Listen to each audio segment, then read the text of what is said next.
इस वक्त की बड़ी खबर रूस यूक्रेन युद्ध से। रूसी सेना को लेकर अमेरिका ने बड़ा बयान जारी किया है। हथियारों के इस्तेमाल में विफल रही है रूसी सेना, ये कहा है अमेरिका ने। रूसी सरकार की बढ़ी है परेशानी, ये कहा है कमांडर ने यूएस सेंट्रल कमांड की तरफ से। यूएस सेंट्रल कमांड के कमांडर का कहना है कि रूसी सरकार की परेशानी बढ़ी है क्योंकि रूसी सेना को लेकर ये अमेरिका बड़ा दावा कर रहा है। ये कहा जा रहा है कि हथियारों के इस्तेमाल में विफल रही है दरअसल रूसी सेना।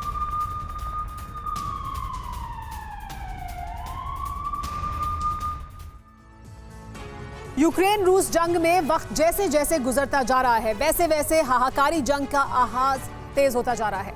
मायूसी और हताशा के बावजूद भी प्रेसिडेंट पुतिन के सब्र का बांध अभी टूटा नहीं है, इसलिए दुनिया चैन की सांस ले रही है। लेकिन जैसे ही सब्र का ये बांध टूटेगा, पूरी दुनिया जंग की सबसे भीषण आग में जलने लगेगी और वो वक्त करीब भी आ रहा है। ये कोई आकलन नहीं है बल्कि उस वक्त के करीब आने के संकेत मिले हैं जिसे जारी किया है खुद रूस के राष्ट्रपति व्लादिमीर पुतिन ने। पहले हाइपरसोनिक मिसाइल से अटैक और अब न्यूक्लियर वॉर ड्रिल। देखिए वर्ल्ड एक्सक्लूसिव रिपोर्ट।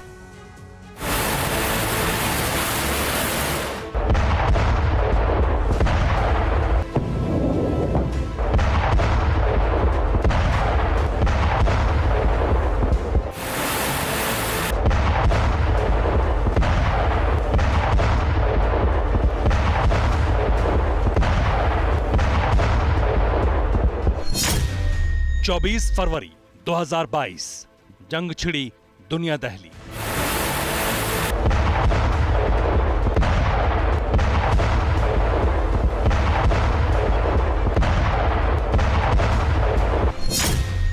मार्च 2022 हाइपरसोनिक हमला।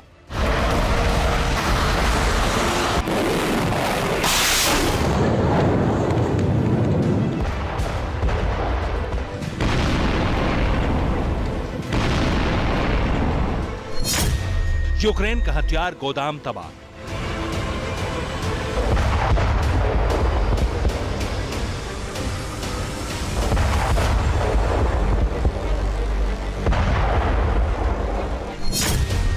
मार्च 2022 हाइपरसोनिक हमला रिटर्न्स।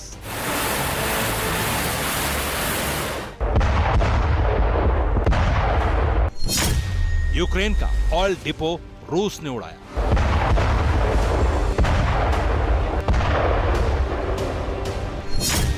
और अब न्यूक्लियर हमले का खतरा।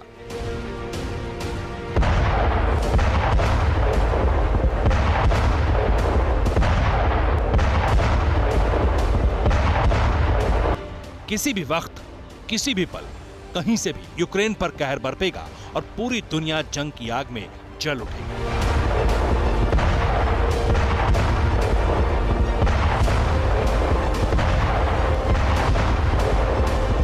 तैयारी पूरी हो चुकी है। दुनिया से यूक्रेन का नामो निशान मिटाने का पूरा खाका बन चुका है, जिसका ट्रायल रूस ने युद्ध के 24वें दिन किया। लेकिन 25वें दिन 24वें दिन की तरह ट्रायल नहीं हुआ, बल्कि निकट भविष्य में तबाही मचाने वाली जंग का ट्रेलर जारी हो गया और तय हो गया कि जल्द ही प्रेसिडेंट पुतिन न्यूक्लियर हथियारों का इस्तेमाल करने वाले हैं।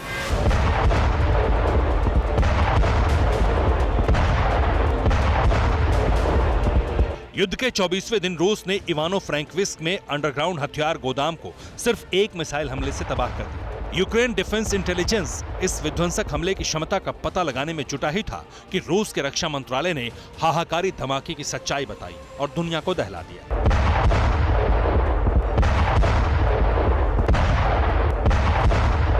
रूसी फोर्स ने हाइपरसोनिक किंझल मिसाइल का इस्तेमाल किया था, यानी वो मिसाइल जिसके जरिए आसानी से पूरे यूक्रेन को बर्बाद किया जा सकता है। लेकिन यह हमला सिर्फ जवाबी कार्रवाई को परखने का एक ट्रायल था, जो कामयाब रहा।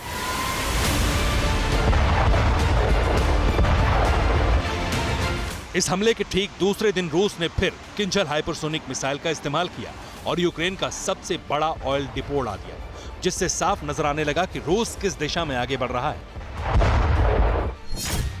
दरअसल कीव पर कब्जे के लिए रूसी प्रेसिडेंट हर कदम उठा रहे हैं। रूस का प्राइमरी टारगेट यूक्रेन के हथियार गोदाम, सेकेंडरी टारगेट रूसी फोर्स ने यूक्रेन के ऑयल डिपो को बनाया है। और ऐसा इसलिए क्योंकि प्रेसिडेंट पुतिन यूक्रेनी फोर्स को घुटने टेकने पर मजबूर करना चाहते हैं।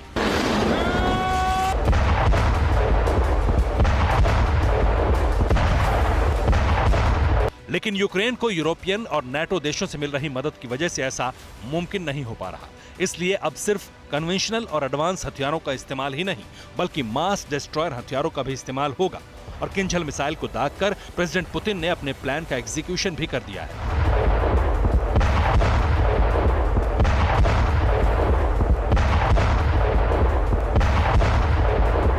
जो आने वाले इस समय में महाविनाश को कंफर्म करेगा। और ये रूसी थिंक टैंक्स की कोई कल्पना नहीं, बल्कि इससे जुड़ी बड़ी इंफॉर्मेशन खुद प्रेसिडेंट पुतिन ने शेयर की है।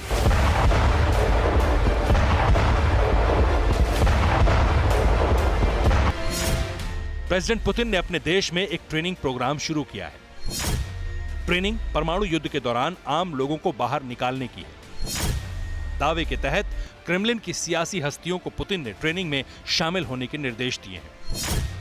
और अभ्यास में शामिल न होने वालों के लिए पुतिन ने चेतावनी भी जारी कर दी है।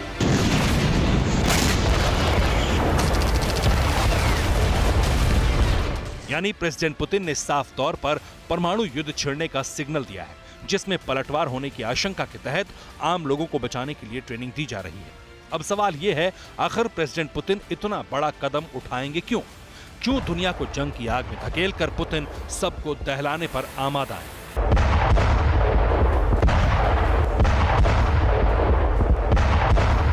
दरअसल प्रेसिडेंट पुतिन के सब्र का बांध अब टूटता जा रहा है। जिस जंग के 72 घंटों के अंदर खत्म होने की कल्पना की गई थी, वो 25 दिन तक खिंच चुकी है और कीव पर कब्जे का चांस अब कम नजर आ रहा है और रूस कमजोर पड़ता दिख रहा है। ऐसे में अपना दबदबा बरकरार रखने के लिए रूस के पास महाविनाश का विकल्प ही शेष है।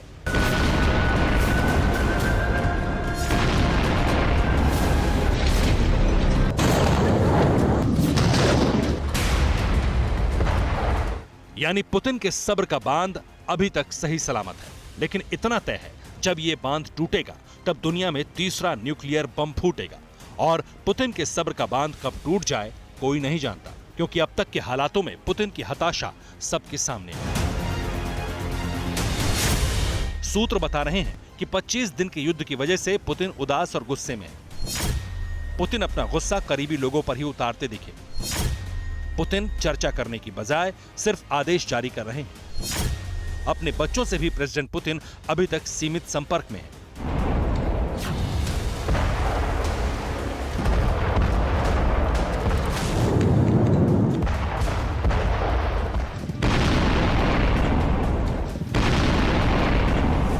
सूत्रों के हवाले से जो बातें अब तक सामने आई हैं, उसे देखा जाए तो साफ इशारा है, यूक्रेन पर परमाणु हमले की तैयारी पूरी कर ली गई।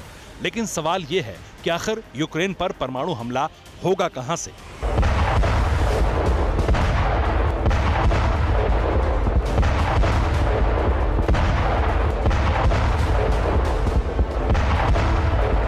क्या रूसी बॉम्बर्स यूक्रेन पर एटम बम गिराएंगे या फिर रशियन मिसाइल्स तबाही मचाएंगे? और क्या धमाका सिर्फ यूक्रेन तक ही सीमित रहेगा या फिर महाविनाश की आग यूरोप तक फैलेगी?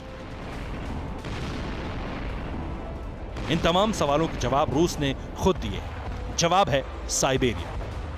दावा इस बात का किया जा रहा है कि पुतिन ने अपने परिवार को भी साइबेरिया शिफ्ट कर दिया है और इसी के बाद पुतिन की तरफ से न्यूक्लियर वॉर ड्रिल के आदेश जारी किए गए।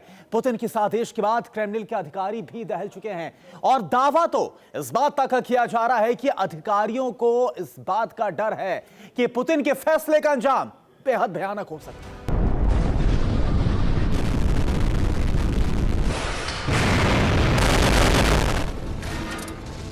लेकिन पुतिन के इस फैसले के पीछे की वजह जो अब तक सामने आई है, उसके मुताबिक साइबेरिया ही वो जगह है जो क्रेमलिन के वीवीआईपी के लिए सबसे सुरक्षित है और मुमकिन है कि हमला इसी जगह से हो, जिसकी जद में न सिर्फ यूक्रेन होगा बल्कि यूरोप के दूसरे देश भी इससे प्रभावित होंगे। इसलिए न सिर्फ क्रेमलिन के अधिकारी सकते में हैं, बल्कि रूस के बाशिंदे और उन देशों के राष्ट्राध्यक्ष भी सहमे हुए हैं जो यूक्रेन के पक्ष में खड़े हैं। हालांकि इन हालातों को 25 दिन की अधूरी कामयाबी की झुंझलाहट के तौर पर भी देखा जा रहा है, और ऐसा इसलिए क्योंकि रूसी एनएसए की सलाह के बिना परमाणु हमला मुमकिन नहीं है।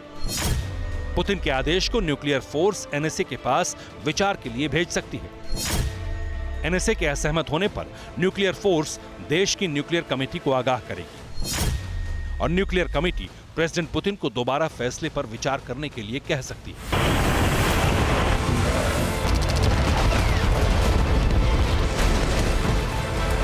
लेकिन पहली दिक्कत यह है कि ऑर्डर से लेकर फायर या फैसला टालने तक की पूरी प्रोसेस सिर्फ 15 मिनट से 1 घंटे की ही हो सकती है।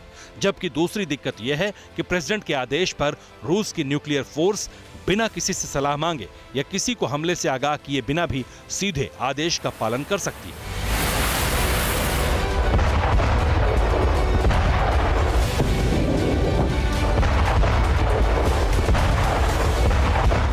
युद्धकाल में जिसके चांस सबसे ज्यादा है, यानी पुतिन के आदेश में किसी भी तरह की रुकावट के चांस अब ना के बराबर है और किंजल हाइपरसोनिक मिसाइल से अटैक के बाद रुकावट तकरीबन नामुमकिन है। Bureau report, TV9 Bharatvarsh.